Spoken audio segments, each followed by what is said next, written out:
super windy. So let's talking about. We'll get there. It's windy.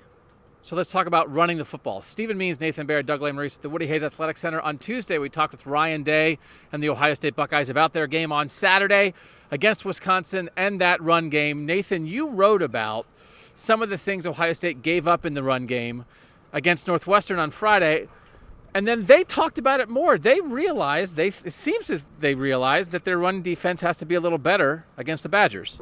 You know, I thought some of the ways that Northwestern got those yards, I wouldn't say fluky, but it wasn't necessarily breakdowns in the run game. It was the quarterback scrambled for a 10-yard gain on a play where the pocket just formed that way, and Shaun Wade slipped while he was going up to make the tackle. Or Ohio State only had 10 guys on the field. That's not really it's a letdown of some kind, but not of your guys not playing good run defense. So there were some things that happened early where Northwestern got those points, or those yards, I should say, that definitely are things Ohio State could correct. But I also didn't think it was some kind of massive problem or really indicative of anything. In fact, the opposite, I thought, as we kind of talked about after the game, I thought it was indicative of a team coming out and giving them a punch, and Ohio State absorbing it and then turning around from there and becoming the aggressor and kind of controlling the tone for the rest of the game.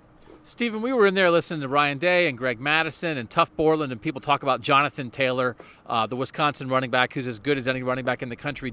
What kind of sense did you get from the Buckeyes on Tuesday about what they think of Taylor and what kind of challenge they think this is? I think they think he's a good player, and the defensive line, Tommy Togiai as well, they talked about this is a game for them to prove themselves to the defensive line and the linebackers, because they're going to be running the ball down your throats the entire time. And to speak on, last game they didn't think they were great against the run game, and a lot of that is because they see the talent level difference here, and they know that there are things against Northwestern that they exploited it once or twice, but Wisconsin will exploit that 7 to 8 or 9 times in a game. So things have to be better because you're going to play a more talented team. But yeah, they all spoke to the fact that Jonathan Taylor's a Heisman candidate. We all know that at this point, and this is a game for J.K. Dobbins, I think, as well, to show who's the better running back. He's going to take this personally, but it's more on the defensive line and the linebackers to kind of show themselves and prove that listen, we're the best defense in the country, and it starts up front with us. I did think early on there were a couple plays where the Northwestern offensive line got to the second level, and they blocked the Ohio State linebackers, and they did not get off blocks.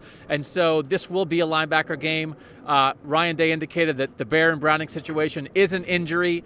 Seemed to sound like maybe Baron Browning will be able to play against Wisconsin. I think there might be opportunities for them to put 4 linebackers on the field at the same time, but those guys have to get off blocks. If you let 320-pound Wisconsin offensive linemen lock you up, Jonathan Taylor's going to pop some stuff. So